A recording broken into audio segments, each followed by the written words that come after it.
All right, welcome to The Explainer. Today we are diving into a book that might just change the way you think about money forever. Morgan Housel's The Psychology of Money. Now, its core idea is pretty radical. It says that getting good with money has less to do with what you know and a whole lot more to do with how you behave. So let's just jump right in with a quick question. Who do you think is better with money? A simple janitor or a high-flying, Harvard-educated executive? Now, the answer seems super obvious, right?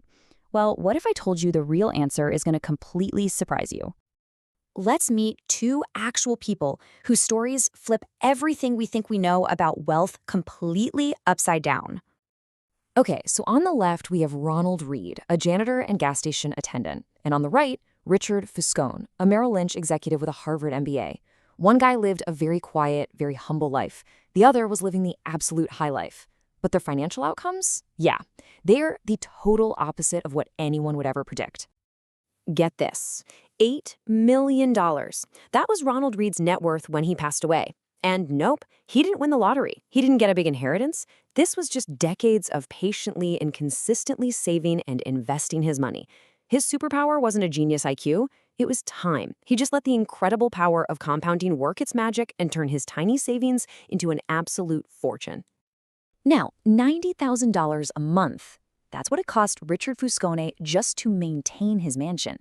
He was leveraged up to his eyeballs in debt, a classic case of letting your lifestyle get way out of control. So when the 2008 financial crisis hit, he lost everything. While Ronald Reed practiced patience, Fuscone was driven by greed. And that right there made all the difference. So how in the world does a janitor outperform a top executive? This isn't just some weird one-off story. It gets right to the absolute heart of this book. It's not about how smart you are. It's all about your behavior. You know, we're all taught to think of money and finance as a hard science, kind of like physics, with all these strict rules. But it's not. It's actually a soft skill. It's much closer to psychology. It's not about complex spreadsheets and formulas. It's about how you, personally, deal with things like greed, fear, and all your own biases. This quote from the book just nails it. You could be a financial genius, a total wizard with numbers, but if you can't control your emotions when things get scary, you're a recipe for disaster. But an ordinary person, someone with just a little discipline and a whole lot of patience, they can build incredible, life-changing wealth. But here's the thing. Behavior is only one part of the equation. There are two other massive forces that are always at play, and they're often invisible. Let's talk about the identical twins, luck and risk.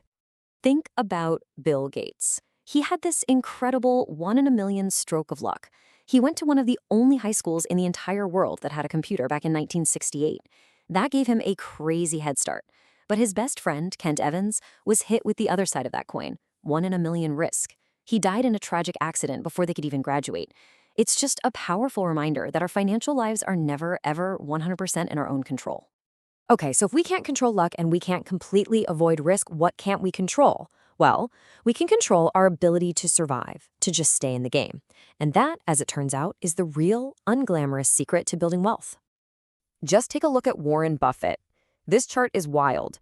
Almost all of his mind-blowing wealth was accumulated after his 50th birthday. His true secret isn't just about making brilliant investments, it's about the fact that he has survived and stayed invested for an incredibly long time. He's been in the game through all the ups and downs for decades, long enough for compounding to work its unbelievable magic. And this brings us to such a critical point. Getting wealthy and staying wealthy are two completely different skills.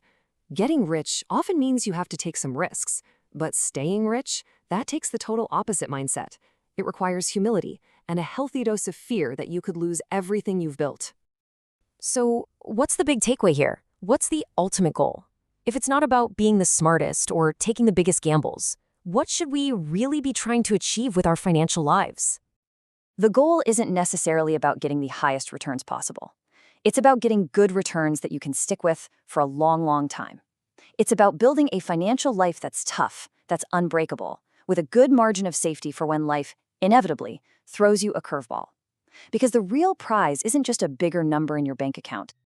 And that right there is the ultimate form of wealth, control over your time. The ability to wake up every single morning and say, I can do whatever I want today.